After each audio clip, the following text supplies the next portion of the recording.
You are now tuned in to SportzAttic.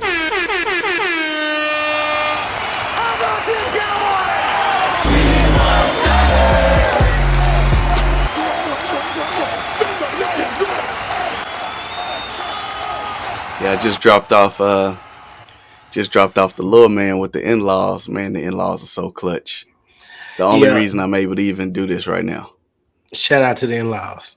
Shout out to the in-laws, man. I've since Thursday been dolo with my little man.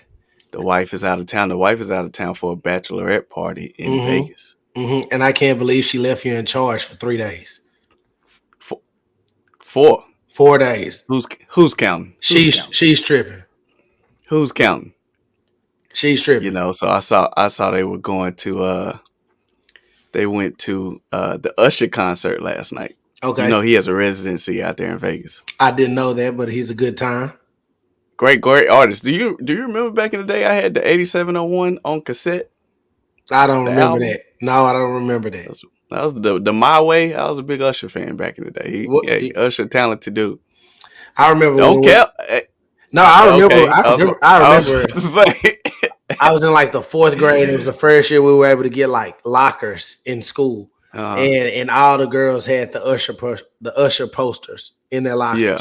So yeah, she likes it my way. My way. What I say go. I thought you was about to start capping because I was about to say don't cap because this was your car in high school. You would pick me up. Yeah. And we would go scoop Kevin Malone. Yeah. And Confessions was out. Yep. Yeah. Hey, and we was these are my confessions. Just we was actually listening to Confessions. Classic. So but about that, did you not see the clip of Usher bringing up Issa Rae on stage? I didn't. What happened? I had to have a talk with the wife. I was like, don't you ever. What happened? It wasn't nothing crazy, but he brought her up. And once you go up on that stage, you can't really control what happens after that. You know, if it ain't nothing egregious or nothing crazy. It sounds as if you're paraphrasing or setting the stage just to give an excuse for something that isn't quite what your mom wouldn't be fond of. My mom. Anyway, no, what he did was she got on stage and bro clasped both her hands, like intertwined their fingers. Okay. Issa Rae married. I was like, fam, don't you ever clasp your hands with my wife while you serenade her. Wait. So you talking about you mad because they held hands? I'm not mad. Issa Rae ain't my wife. But I'm saying don't you clasp your hands with my wife though. I tell you that. You sing from on that stage to wherever my wife is sitting. You do that. Well, your wife can't be his groupie, baby. Hell no, she can't be his groupie, baby. Hell no. Usher, you got a groupie for your ass, all right? Nah, straight up. I just tell my wife, don't go up there. Don't embarrass me. Don't embarrass me. Please don't embarrass me. Don't go viral on my expense. No, don't do that. Nah, don't do that. Don't do that. But I can't have Ryan calling me like, hey, you see? Hey, fam. Bro, she cheesed from ear to ear, fam. Yeah, what's up? Looking like she's having a really fantastic time. But she'll be back to grab little man just in time for the game. I'm pitching them off immediately, sitting down on the couch, ready to go. Have you been working on your pitch form, or you got more options? Yeah. I'm thinking more like just a straight elbows extended. Oh, so that's not a pitch. That's a handoff.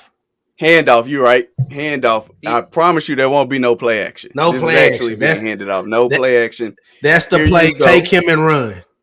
Yeah, here you go. Yeah. Have a good day. You know what I'm saying? They go to A gap right there. You've been on vacation long enough. Yeah, hit the A gap and keep it pushing. You know what I'm saying? Yes. And I'm going to sit down and flip on the TV, man, and can't wait to see them Cowboys. Man, we got the Bears on the schedule coming up. The Bears are coming off of their most impressive win of the season, a 33-14 win against the Patriots. Fields was still pretty pedestrian through the air. I think he threw for 179 yards, but he was very effective on the ground. 14 rushes. That's a lot. 14 rushes for 82 yards. I think now, when we played the Eagles, they were the number one run team in the league. And I now think, I could be wrong. I think the Bears are now, supplanted that. They had a bye week. The Eagles had a bye week last week.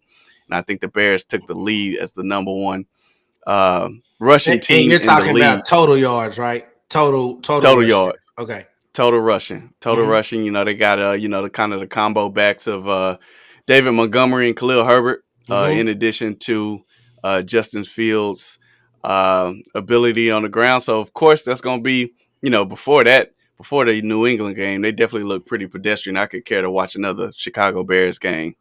Not exciting at all, but hey, we got a job to do, and that obviously will start with stopping the run.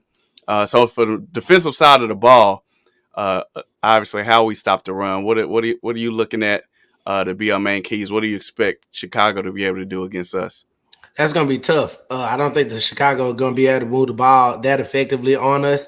I think maybe their run game will get loose, but at some point in time, they're going to be able to have to be behind the sticks, and then they're going to pass. And when they do that, that's going to be our strength. So it'll be interesting to see what happens early. I think that, overall in the game, that the Bears will stay close early, and then going towards second half, we'll pull away from them. I'm expecting to see Hankins. Is he going to play this week? Yeah, so let's preface that we traded a 6th-round pick with the Las Vegas Raiders for Jonathan Hankins. A few people in the media I've heard have definitely been calling for just kind of that big body guy in the middle to kind of solidify the middle of the run defense. So Jonathan Hankins is formerly a 2nd-round pick of our rival New York Giants in 2013. But he migrated obviously over to the Raiders. We just made that trade, 6th-round pick. So yes, he will be playing. I think Mike McCarthy said he was impressed with him and his padded work this week. So he will be playing, obviously right in time for a very run-heavy team. So yeah, we'll get to see a first look at him and see kind of his impact on this defense. So yes, he will be playing. Well, yeah. So if he's going to be playing, I'm excited to see what he can do. I think he has a great reputation of being a great run defender, and I think that's what the Cowboys are missing from the D tackle position. We don't necessarily miss that 3 technique, that pass rusher. We get good pass rush from Osa. He has a very good pass rush win rate, but what we need help in is solidifying that middle in the run game, and really in the pass game, we need a nose tackle that's going to be able to hold his blocks and keep the pot. And keep from opening up a big gap for the quarterback to slide through. So I think Hankins was a big addition to the Cowboys defense. It's going to be, and it's great to see, because we talked about this.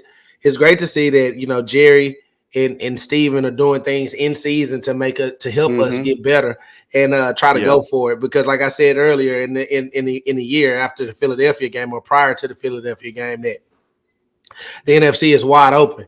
And this is the time to write the check to go get it. So I think, maybe Jerry and those guys need to maybe add a receiver. But as far as Hankins, add him, I think that was a good decision, adding to the strength of our team, which is our defense.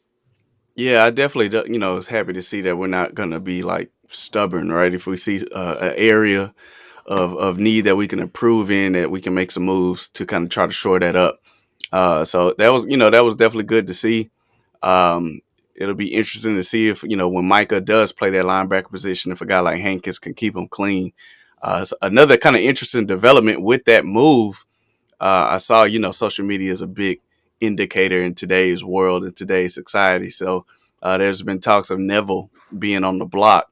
Right. And I heard that Neville kind of erased all Dallas Cowboys content from his Twitter. Which was not true. Oh, okay. That wasn't true. That's not true. Okay. Cool. Well, I like Neville. But there is still the situation that you're referring to. Yeah. So, that'd be interesting to see. Again, I like Neville. But hey, we'll see what this front office is trying to dial up. Maybe they're identifying a team that could use some help on the D line for a receiver. We'll see. We'll see how that transpires out. But like you said, we definitely need to kind of shore up the run. Obviously, that's going to be a big test this week. Not too worried about their receiving core. You know, I guess their best asset or best weapon is Mooney. Darnell Mooney. That seems to be a little up and down. He's kind of trending a little bit more up over the past few weeks, but he had a dreadful start to the season. So you know, keeping him in check, but more so keeping pressure when Justin Fields does drop back, keeping him contained because I think he wants to run more than throw it through the air. And so that's obviously going to be important. We've kind of got a taste of that these last few weeks of being disciplined with our rush lanes and things like that because, you know, he wants to take off if he sees a gap. He's not going to think about it twice. One read and probably take off. Right, which is where Donovan Wilson's going to come in and play a big part.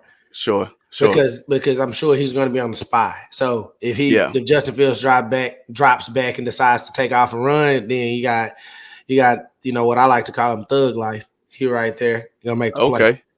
Thug life. Yeah. Hey, and every week that passes gives Micah the ability to get a little bit healthier and healthier. So I think you'll see Micah kind of return to form, even though he had 2 sacks last week. He's actually considered questionable for this weekend.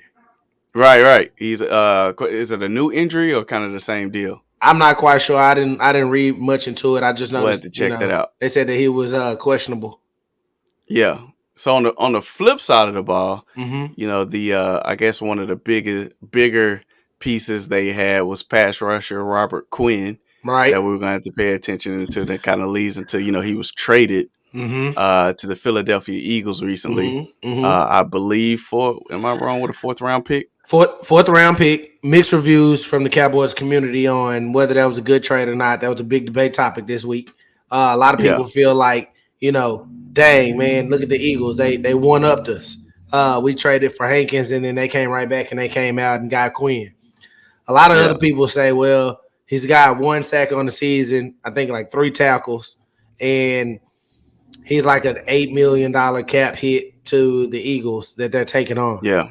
I'm not quite sure about the cap, but what I do know is that the Eagles just added a very quality player to their team. He had 10 sacks for us 2 years ago, and last year I want to say he was second in the NFL in sacks with like 15 or 16. So Robert, so in 2019, right? And I told you I like. Let's go back to the philosophy. I like when we get a 1-year player on a prove it deal. Because like I tell you, I don't think there's any other motivation like money. And you're going to see somebody ball out. I don't care how much a coach can try to hype you up, coach you up. Money on the line, just like one of my last chances to get a nice little check. I don't think you can motivate a player more than that. So in 2019, he had 11.5 sacks for us. And I said, I'm cool with good riddance. Let him go. I don't want to resign a player after, you know, depending on who it is, but I don't want to resign a player after we grab a guy that for a 1-year deal. And then they ball out. I'd rather let them go and let somebody else pay them big money, which happened in Chicago. Chicago gave him a 5-year deal, $70 million, 30 of that guaranteed following that season. I didn't want to pay him that. So looks like they're in that 3rd year of the deal. So the next year, 2020, he had 2 sacks. In 2020. I don't know if he got hurt or something like that. And then, he came back in 2021 and went crazy. 18.5 sacks. Which is obviously one of the tops in the league. Right. And then now he's following that, right? And he has, to this point, 1 sack. But I just know at the end of that year, I wouldn't want to give him a 5-year, $70 million deal after a 1-year deal. That's just my opinion. You know what I mean? I think people, they're motivated. They go crazy. It's great to see, you know, and I'm not denying that he is a good player still. And it's going to obviously be a nice piece in that Philly rotation. But at that time, I wouldn't want to give him that money. So I was happy with the decision to kind of bypass and let him go get paid somewhere else. Just a little unfortunate. He has now found his way back into our division, and he's, you know, still got a little left in the tank. So I'm not saying Well, I don't think the question was if the Cowboys should pay him or not. I think the question was it a good signing by the Eagles because they gave up. Yeah, but I wouldn't want to give up. I wouldn't want to give up a 4th rounder for him right now. Yeah, just with the way we draft, I wouldn't want to give up a 4th rounder for him. Well, and that's neither here nor there. Like what I look at it as, he's going to be able to help them this year, and that's what they're looking at. They're looking at the NFC is wide open. They're undefeated right now.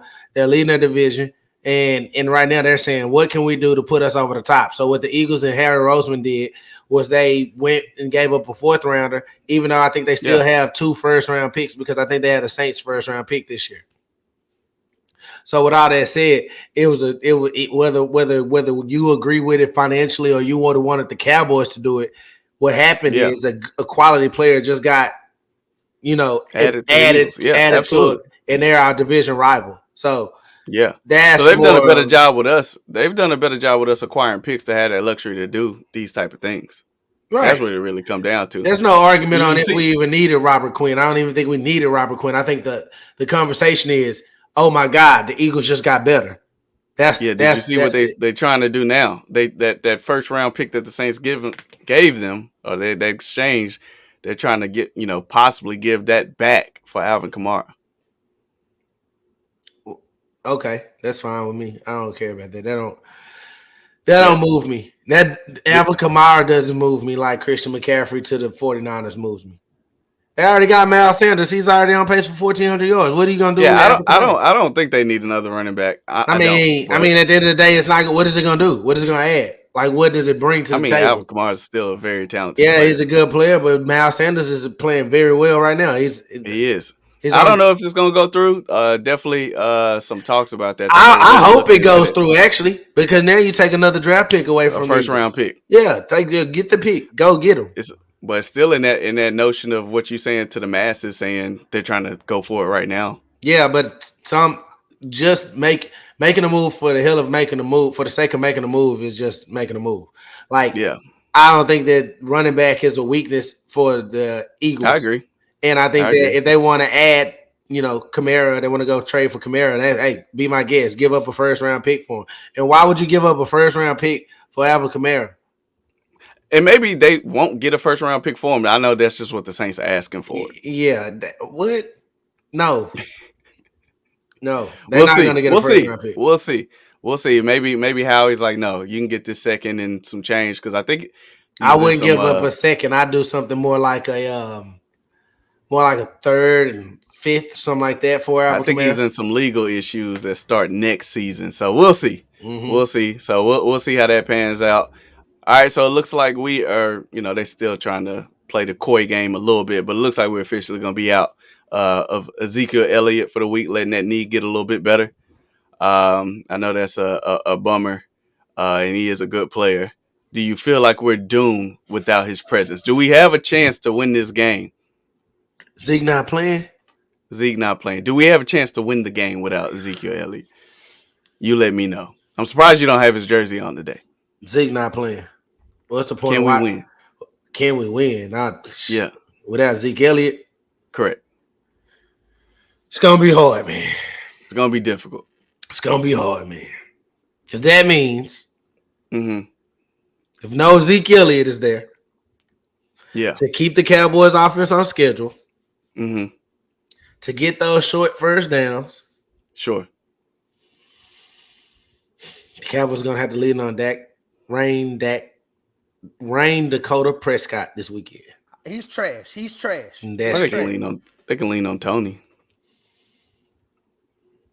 Let me ask you this. Are you starting Tony Pollard in fantasy football this weekend? I'm contemplating it. You're not contemplating it. You are starting them. No. I am contemplating it.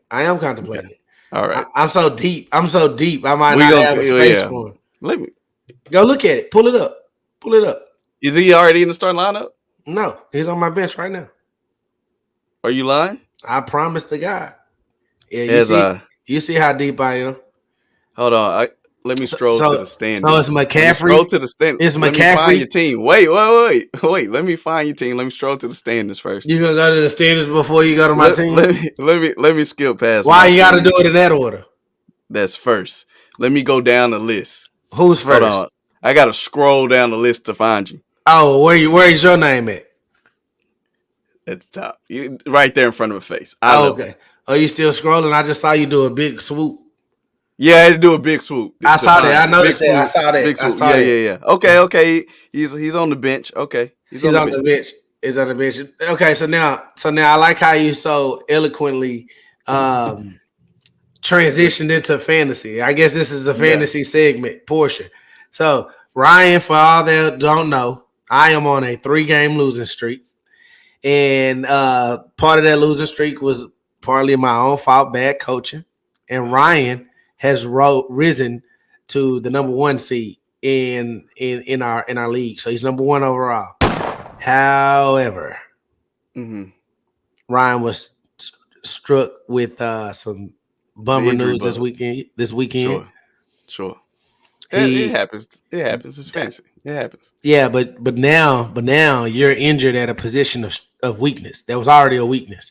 We literally just discussed the day before the news came out that you were a weak at receiver, and you said, "But I got a big one." What do you mean by that? I did. I said I got a hitter at receiver. Yeah, and that hitter was Jamar Chase, who is now injured and possibly going on injured reserve this week. He's not. They said no? They said no. Dang. Yeah. Okay. Oh, wow. I'm not on your team. I'm not on your team. I'm not rooting for you. I'm just talking about Jamar the man. I'm just talking about Jamar the guy. The man. No. I want him to be all right. It's not season ending. 4 weeks is cool. He'll be all right. Yeah. No, he's not going to IR. People get injured every day, B. Absolutely. You don't see nobody crying about Zeke. Zeke gonna hold it down. Zeke might still play. That's how tough Zeke is. He might say, "Put me out there for the first play, just so I can say I played," and then let Tony do his thing. Got you. So continue. What you saying? I'm just saying. What did I tell you? I said I just need to adjust. I just need 2 more wins to get in the playoffs. Right? No, you didn't say that. Oh, you said you have 5 wins and you need 7. I have 5 wins, and you probably need 7 to get in the playoffs. That's it.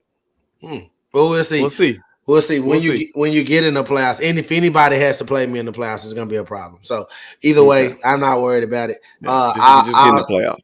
Get in the playoffs. Am I not in the playoffs right now? We'll see. You only lose 3-game losing streak. You actually need to win to start trending towards the playoffs. Well, yeah, I do need to trend. Yeah, you need to win the game. You need. I'm on a 3-game losing streak. Your shit look. I'm on a 3-game losing streak, and you literally have 1 more win than I do. Okay, what does that mean? Yeah, that means I'm trending upward and you trending this way. Yeah. Okay, that's a good point. That's not good. Yeah, that's not good at all. Don't worry, we're gonna have a team meeting. We're gonna get it together. Okay. People, I'm gonna let them know. I'm gonna let my players know that this spot that they have, is not guaranteed. It's not guaranteed. Absolutely. If you don't do what I need you to do, you will be replaced by someone who can do. Okay. We will be perfect in every aspect of the game. We will walk perfect, talk perfect. Yeah. And if you fumble that ball, I will put my foot in your John Brown hind parts. Well, what if they come back just being objective, just hindsight, because you've kind of lamented or alluded to your coaching failures. What if they if you coach us right, maybe we be right where we should be. That's a good point. And my assistant coaches and I have had meetings already. My wife is my assistant coach, and she's letting me know that I have to step my game up if I want to if we want this free trip. So, could you be replaced at the end of the season? 1 and 1 is 3. No, I can't be replaced. I'm irreplaceable. You're not on the hot seat? I'm Beyonce. Okay, so you're not on the hot seat. No. There's no hot seat. How can you preach accountability and talk about being replaced and you're not really, hey, neither here nor there. That's your team, your issues. Y'all figure that out. We'll see. Good luck. I'm irreplaceable. You must not know about me. You must not know about me. Yeah. So you said you were talking about my weakness being the receiver position. Let's talk about the Cowboys receivers. Okay. Did you see Jerry's comments? Speaking of weakness. Did you see Jerry's comments about Michael Gallup? No, what'd he say?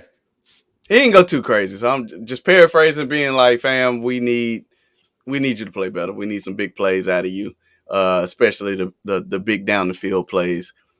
Not sure why Jerry didn't expect a guy coming off the ACL would probably start a little slow, but hey, we're talking about 1 + 1 = 3 type of guy. 1 and 1. And then he kind of went on to talk about Odell. He didn't just bring up Odell. Wait. What did he say about Gallup though? Just that he needs to make some big plays. He needs to play better, make an impact. So what's wrong with that?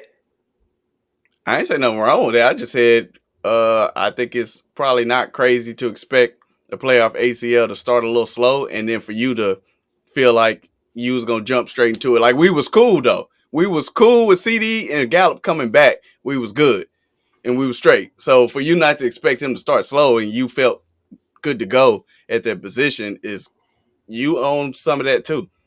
So it's easy for you to be like, yo, play better. But it's like, bro, you know, the dynamics of him coming off a late season ACL were already there. So for you expect him to just come back and be like, boom, right back to his normal self is 1 + 1 = 3.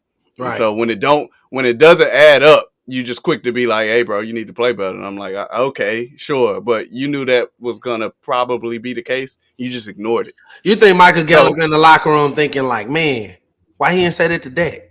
He's trash. Maybe. Just asking. Maybe. But, hey, we already talked about organizations built on relationships. Talk about somebody need to play better. And it's not like, I mean, he didn't pay Dak for a long time. And I don't think he just is. This ain't no Romo, Jerry Jones love fair relationship. You know, he don't like Dak like that. Now let me like he don't like him like that. But shout out to Dak. Shout out to Dak for that though. Yeah. I ain't kissing your butt, bro. You don't pay me. You know, I'll shout out to Dak on that. Yeah, I ain't no. Yeah, so it's not like he just loved Dak to death. You know, he had to just because he saw the market is the market. Like me trying to hold out is just going to cost me more money at the end of the day. So that's all that happened with that. Right. So we'll see. But I don't know. I think they brought Odell up to Jerry, and he said, you know, he admires him a lot. I saw that. He had the greatest catch he's ever seen, except for Dez touchdown against Green Bay. He said that. He said that. That was pretty funny. So I don't think he just brought him up. But I just thought that was interesting. You know what I mean? That he kind of somewhat called Michael Gallup out a little bit, and then Odell's name gets brought up. But we'll see. But we definitely need to get that passing game going. Does Michael Gallup need to play better? I mean, sure. Okay. Well, when you say play better, I just want to see when I think about receivers. He is who he is. This is the thing. This is what I told people before when we decided to get rid of Amari and sign Michael Gallup. And all these people who were so excited about Michael Gallup coming back from injury, I tried to tell them this then. Michael Gallup ain't what you think he is. He's not. He's a deep threat. He runs deep routes and comebacks. That's all he does. Yeah, he makes some nice catches on the side. Like he got the little pass. That's cool. Get his feet down. But when you look at the end box score, it usually be like 3 catches for 40 yards. It's not nothing that's that's irreplaceable. Like what I like to see from our receiving core is just like, I know it's the NFL. I know every play ain't for to be 2 or 3 yards of separation. You got to make some tough catches here and there, but like, especially last game, I just didn't see any separation. Like everything was like super contested again. I know you're not just going to be open, but just sometimes, man, like let me see a clean route where you got some separation, like you used to see with Amari. But that that's also on Kellen Moore though, Ryan, because there has to be a way where you can run a play where schematically this person is going to be wide open schematically. Like I don't, even if I'm not good at creating separation, like if I just run in this area based on how the routes are constructed, I should be open. We don't even have that. So that's the thing that's even in the run game. When we look at Zeke, it's running down the A gap. Like, I mean, what are we expecting him to break a 30-yarder up the A gap? Like, that's not likely. Like, it's no creativity. Tony broke a 57 one up the A gap. Yeah, that defense was tired. They were getting slammed on by Zeke all day. That was pretty early in the game. It wasn't early in the game. Zeke had 4 runs prior to that. Yes, he did. Four rushes. No, it was. That's cap. Beginning of the second quarter. That's cap. Zeke had 4 carries before that. But go ahead. Even if he had 4 carries, it was the toughest 4 carries the defense ever seen in their life. They was tired of tackling already. That's how difficult it is to tackle. I was just saying, he scored a 57 up the A gap. Okay. Who's our leading rusher? I don't know. We'll probably look it up. Shut up, stupid. What's the that's all I'm saying. we probably should check that. I say after this game, it might be different. Who's our leading passer? It might be different after this game. Who's our leading passer? Probably Cooper Rush. Probably. Yeah. It's Cooper Rush. Our starting quarterback has played 2 games. And our starting running back finna be injured this week. Okay. So after this week, how many more yards does he have than Tony right now? They both been playing. I don't know, a good amount, probably like 300 yards. Okay. Nah, I'm capped. Like probably 100 yards. 100 or so. Okay, we'll see. I think he might eat that up this week. Hope so. You hope so? Do you really hope so? Man, listen. Or do you think we'll have like a running back one competition? A competition? A competition? Hey, we welcome competition. A competition? This is Zeke Elliott we talking about. Yeah, I know. Compete for what? RB1. RB1, like to start. You think Tony Pollard a better player than Ezekiel Elliott?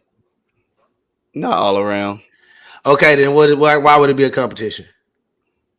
Not all around. The only thing Zeke does better is pass block, which is important. Because we like to throw the ball around. The only thing that Zeke does better is like the most important skill in football. Protect the quarterback. It's not the most important skill. How much do you pay left tackles? Yeah, those are linemen, though. Why do you pay a left tackle? They're not asked to run up the A gap. They're not asked to run because they can't. Because they can't. Because they can't. You just said Zeke. Zeke can do it. Zeke doesn't do much. And then we said Tony runs up the A gap and scores a touchdown. We didn't say Tony run up the A gap and score no touchdown. That's not what we said. We did. It happened. Like we can look at the film. No, if we look at the film, he did. The 57-yard touchdown was up the A gap, but it was a cutback. So it wasn't the play call wasn't up the A gap. It was a cutback. He cut back through that lane, broke a tackle, hit the outside. So you say he made like a really good running back play. Like he didn't just run to the hole that was called for. He like made a running back decision to cut. He made a good play. And then made two people miss and then scored. Yeah, that's what he did. And that's a great play. Okay. That's a great play. I'm just asking. I've seen Zeke do that millions of times in my life. You saw that in like 2017. You did.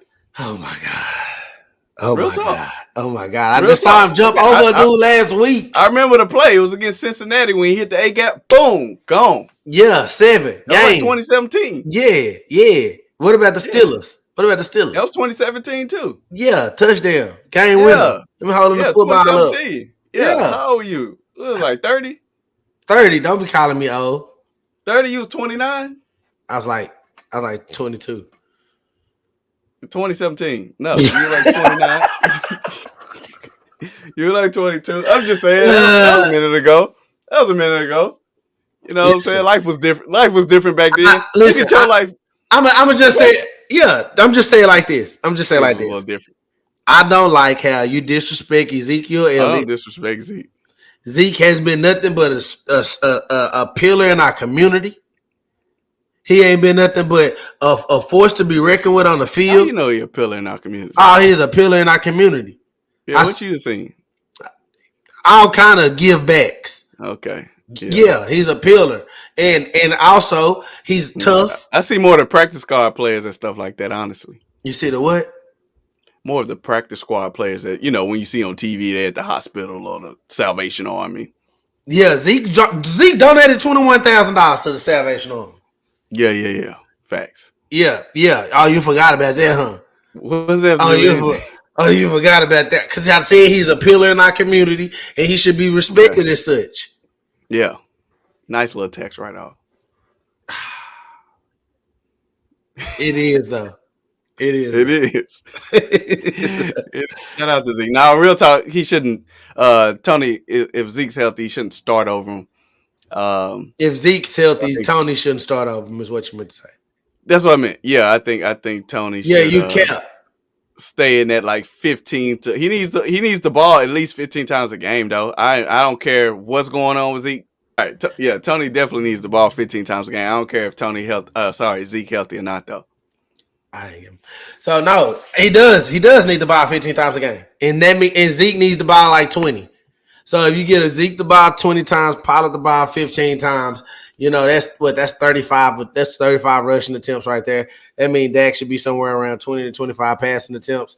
That means if Dak's throwing 25 passing attempts, 15 of them gonna go to Schultz. So that means we'll get 10 passes out to our receivers. 15 gonna go to Schultz. 15 gonna go to Schultz. So tight end. I love it. Yeah. I got Schultz. I had to trade to get Schultz back because I saw this coming. That's his guy. That's his guy. Yeah. So we we'll be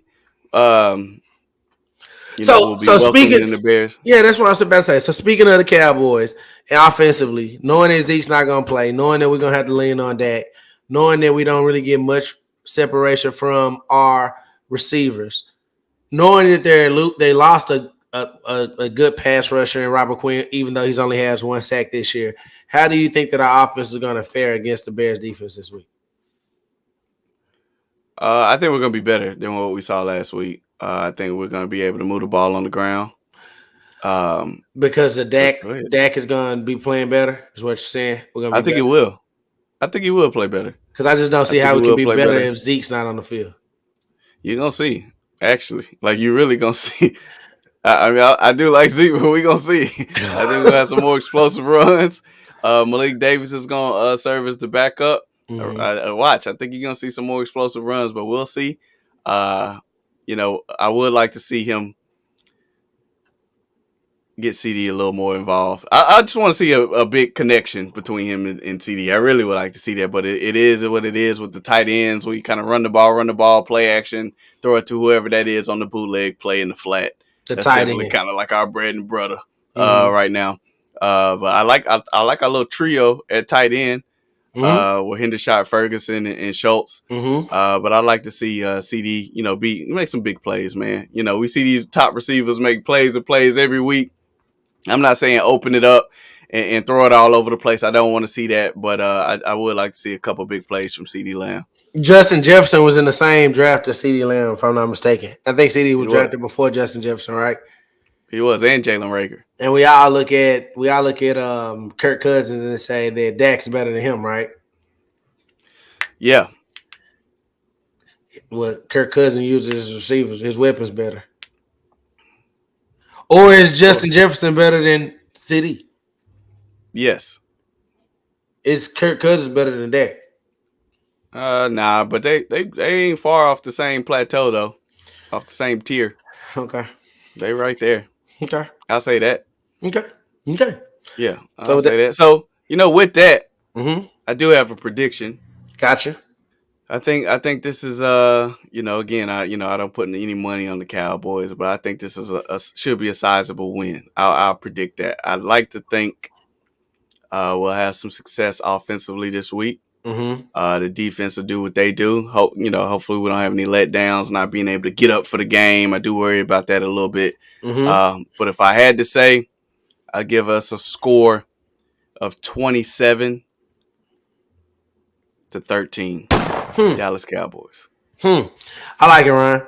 I'm gonna go ahead and go with. I personally think that the Bears are not a good organization or good team this year. I think that the Cowboys are actually a good team. No matter who's playing our quarterback position, if we get consistent play from that position, I think that puts the Cowboys over top. I think our defense is dominant. We'll be able to rush the passer. I think Hankins joining our team is going to help us stop the run. I'm very comfortable with Trayvon Diggs out there on the outside, and our safeties are pretty much probably the best safety group in the NFL. So with all that said, even with Zeke out this week, it's obviously going to be a challenge when you lose a player of that magnitude, like an elite all-pro, pro bowler, max player. I mean, most teams aren't able to, even compete when you lose a guy that magnitude. But I think this week the Cowboys will be able to do it. I think Dak gets us 24 points. 24 points from Dak.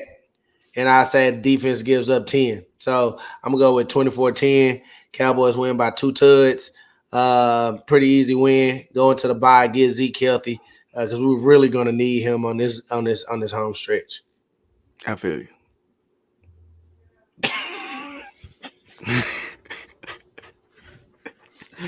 I feel you. I like the prediction. We'll take it. We'll take it.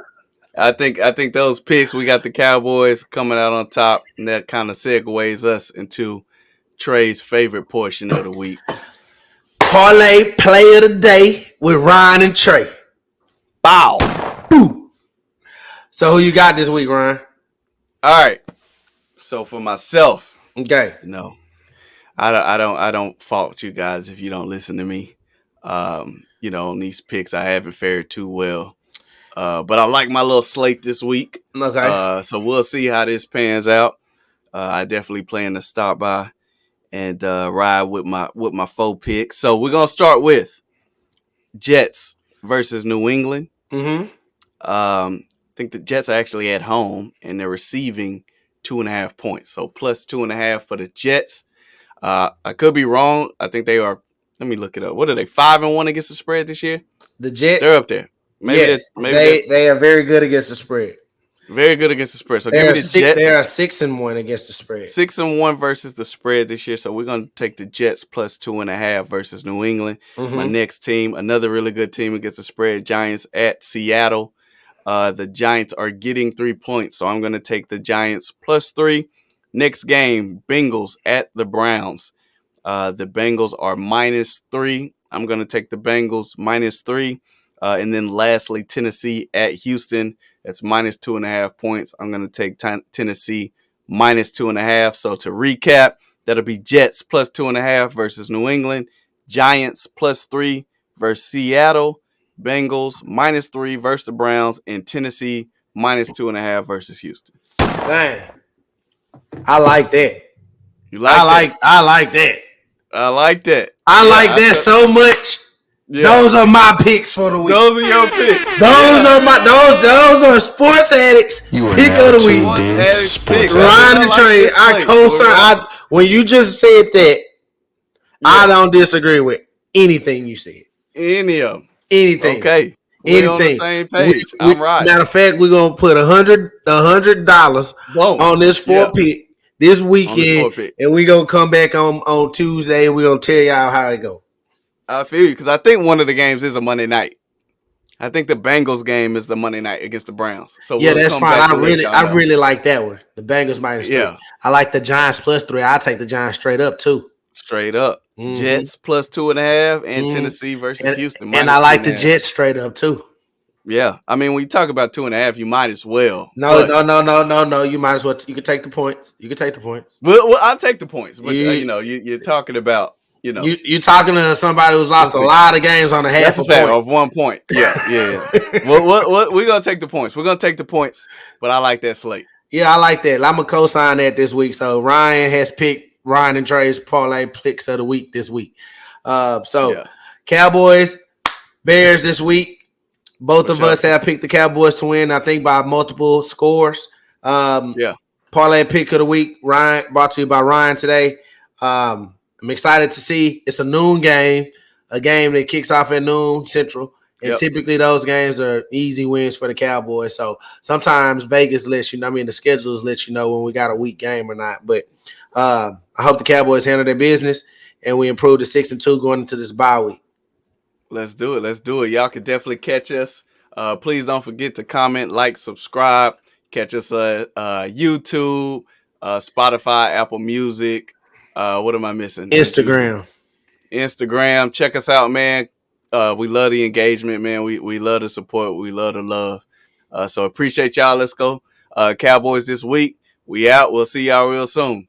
Yes, sir.